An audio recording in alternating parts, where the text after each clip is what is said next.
originally was like, I either have no questions or a million questions. So, but I hate silence. So I was like, I'm just gonna come on.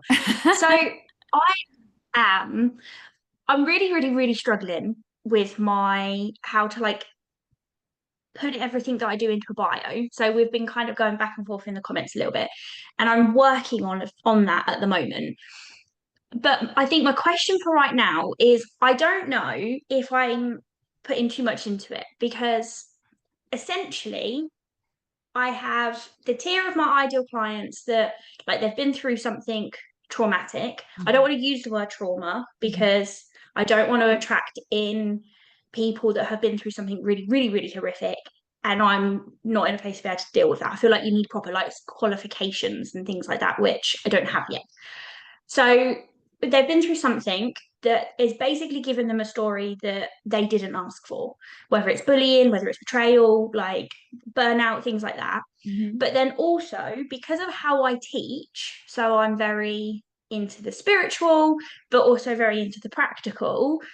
I don't know how I'm supposed to merge those together without it making it sound like you have to meet a particular criteria or checklist to work with me, if that makes sense. Because I feel like if they're not spiritual and then I start talking about like their energy, they're going to be like, no, this is not what I want.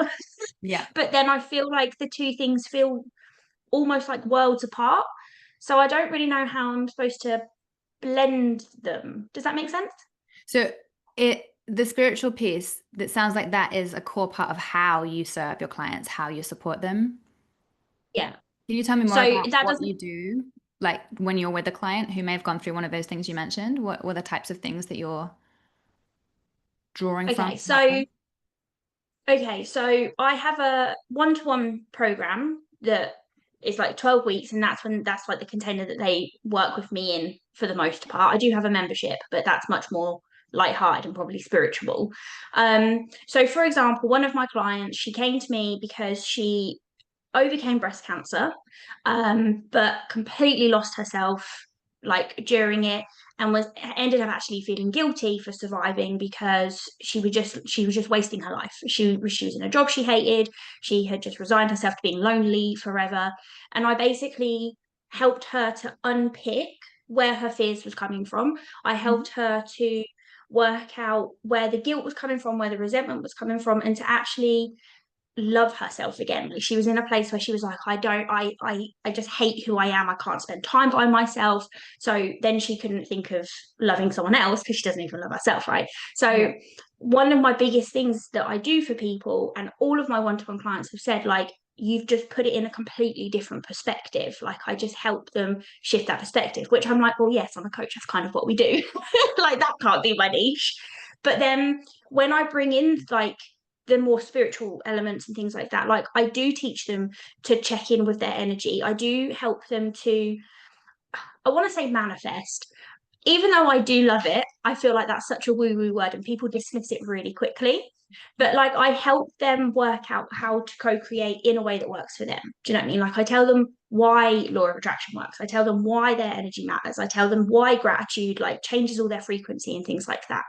So that's how I bring the two together in my actual work, Yep. but then without having a 45-minute TED talk on my Instagram bio. That's So really what are hard to some put of the across. everyone's like, been there, my love, been there. So what are the core, if you were to just summarize briefly, like the core 2 to 3 outcomes that you help your clients with? Yeah, that's not as simple as that's what I'm stuck with because I feel like it can be really broad. Like I literally help them create a life that they want, which is terrible. It's really bad. But like I help them to rewrite their story, Love which it. is kind of what I was going with. But I feel like, are they going to know what that means? Do you know what I mean? Like my messaging at the minute is you're someone who's been through something and now you're living with a story that you didn't ask for, and I help you to rewrite that story. Okay. But I Well, I'm feel seeing a like lot of that's head just nods. So tell everyone, tell us in the chat if any of this is resonating with you guys, because I'm seeing people nodding their heads here. Um, so rewrite the story I really like. That feels really okay. empowering. It feels like it's really on my terms. I feel like I am co-creating what happens next, even if I can't control what's happened to date. Um, what else? Is it more confidence? You mentioned it feel like there's like an identity shift that you're supporting them with, or like a reconnection back to who they truly are, maybe a Yeah. self-love element. So I don't want to put words in your mouth, but what are the other things that people walk away, your women walk away from working with you, able to do, think, feel as a result of how you've supported them? I think that identity shift is like a massive part of what I do, because everyone that I've worked with is like, I can't believe like who I am now compared to where I was when we started working together, which I hadn't actually thought about.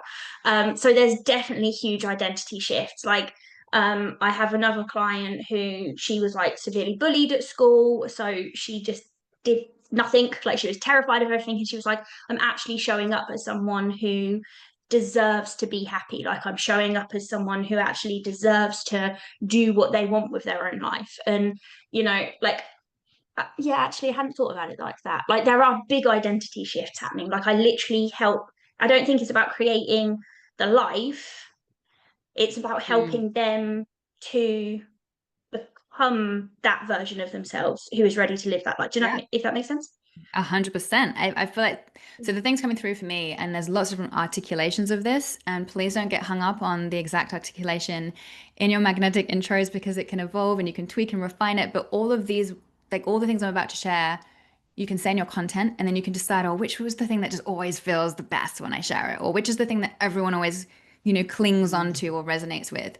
But what's coming through for me when you're talking is, this idea of taking their power back, Mm, yeah, reclaiming a part of them, saying yes to who they really are, who they are yeah, now, and what they want.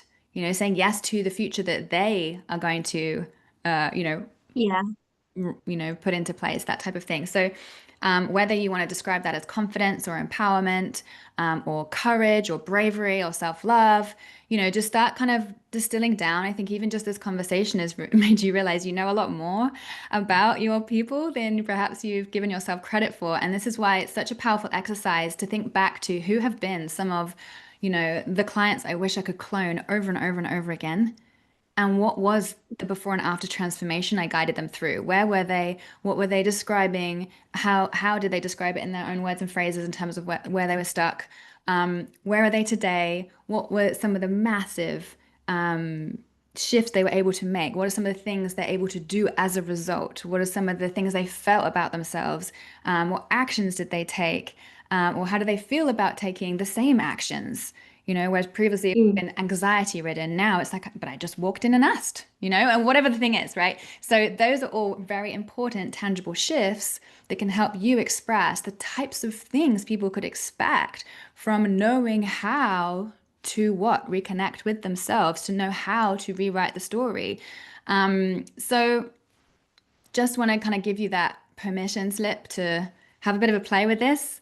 Like get a yeah. blank sheet of paper and scribble down all the things, and then notice what do they all keep coming back to. And this is where a lot of things will actually all end up being kind of linked up to kind of overarching categories. It's actually all like this. Actually, it's all about self-love. Every single one of these instances. Mm, If I really chunked it up to that higher overarching level, it's self-love, or it's about taking your power back, or it's about having confidence to ask for what I want, or etc., etc. So that's kind of how I would recommend you play with this. In terms of the yeah. spiritual piece, and I haven't been reading the comments in the chat, but I think this is probably what people are saying. This really comes down to who your ideal client actually is. Because when we're thinking about our ideal client, we need to also think about the stage and phase that they're at, especially like on the spectrum of awareness. So if the spiritual side of things is a massive part of how you serve your women, is an ideal client someone who's like, what is this? No, probably not, right? You want someone who's really open and receptive. They may not be like, they might not describe themselves as spiritual, but there needs to be a receptivity and an openness, or at least a curiosity, and probably a high level of consciousness to Hmm. recognize that actually this is the type of support that's best for me. And oh my goodness, I'm absolutely covered in goosebumps right now. They've gone all down my legs. This is how I know I'm onto something with clients. And this is important. This is an important piece. So Kayla, you are not meant to hide the fact that you use this powerful combination, I assume, of both spiritual and mindset practices with your clients. And I think that's something you need to say more overtly. I suspect perhaps you've been holding that back for fear of putting off certain people, but they're probably not your people anyway. And all you've really been doing, my love, is making it harder for the people who are your ideal clients to see, oh my gosh, Kayla's the one I've been looking for because I've been going through bullying or this type of experience, this life event, and counseling hasn't helped me, or or like Mm. psychologist did my head in, or whatever, CBT didn't get me anywhere, right? There's plenty Yeah. of um supportive tools out there, but they're not all the right fit for us, and they're not all necessarily going into the level of depth that we might need if we're already at a high level of consciousness in our own journeys. Yeah. Right. So this comes down to just how you want to describe yourself as well. I just felt you exhale. Did you just? Yeah. That was like a It's big weird sigh because of relief there. I've I have so many of the words that you've used, like I've put, and then I'm like, they're not going to know what that means, or like that's too generic. Like what I do is I overcomplicate everything. That is my problem, and it's like when you use the word empowered, and I was like, I've put that so many times, and then but I convinced myself that people won't know what that means. But I think my ideal client will know what that means. Like, and yeah, I think I do. I hide the spiritual side because I don't want people to think that I'm just another, like, because there are so many people out there that sell like manifesting and stuff that are just not not who I want to be associated with. Do you know what I mean? So I Plenty of feel people like then selling there's sales programs out there who I don't want to be associated with, right? So this is where we own our space and our yeah, way of expressing our brilliance and our conversation, our language, and our way of doing things. And that's not going to gel yeah, with everybody, and that's totally fine. yeah. Oh, I'm quite So excited now. good. Like honestly, the best possible thing you can do for yourself today is write your own permission slip to rewrite your story of how you show up to your audience. Yeah. Okay. Thank you. So I'm so glad I put my hand up now, considering I had no questions. Thank you so That was much. worthwhile.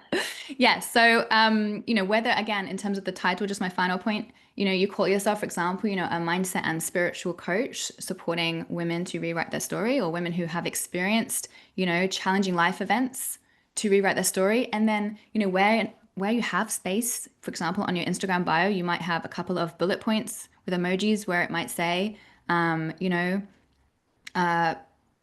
betrayal, bullying, burnout, or if you want to give some examples of the types of things you help with, toxic relationships might be a part of it. I know you said that not everyone Yeah. might consider themselves having been in a toxic relationship or recognize it that way, but others will. And so, as and where you have the space, if you're on a podcast interview and someone asks you what you do, you've shared your magnetic intro, then you can just elaborate and expand. I support women who have been through all kinds of challenging life experiences, whether that is surviving breast cancer or whether that is bullying or shocking betrayals or dealing with toxic relationships for years or even decades, and then getting to a point where they're asking, who the fuck am I now, and who the fuck do I want to Yeah. be moving Yeah. forwards, right? So that It was also so came through funny for you, because one actually. of my freebies was literally called "What the fuck happened."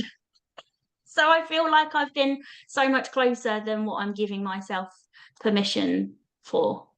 If I can say something with complete love, you're the only thing in your own way right now. Like Yeah, I fully literally, knew that. you already know what you're doing, you already know who you want to serve, and you actually know how to say it. You just need to allow yourself to start saying it. Mm, yeah. Okay. Thank you very much. You're welcome. And the final beautiful coming full circle point here is you're helping them, rediscover, if we want to use the language, who the fuck they are. You need to also rediscover who the fuck you are here. And there's no irony here, right? We're always called to Mm, teach the things we ourselves need to learn. So yeah. practice what you preach. Give this gift to yourself so that you can share your gift with so many more women. Okay. Ooh, I'm really excited now. Thank you so much. You are so welcome. I know I've already had one, but I have gone back and tweaked one of my like original thrown out of the window ideas. And I was wondering if you give me like 30 seconds of pulling it apart, but nicely. If that's okay. Yes. Okay, so I've popped it in the chat. So I put in like the shifting of their identity because I think that was a real like bit that I heard. And then the reason that I dismissed it before was because again the ending just felt really vague. But I was like, I really liked this, but then yeah, I overthought it. So I just wanted your opinion on it. To be like if I'm anywhere near closer. Or if you're I still really like, like this. I really like the second part. I really like, um, I mean, to be honest, I like everything from shift their identity. The one thing I would say is that opening might cause more confusion than clarity in terms of who exactly you're speaking to. okay, So, I think we just need to nail how to describe, I mean, who is they are. it enough to say, women who have experienced a life-changing event or women who have experienced, um, a negative life experience or overcoming, a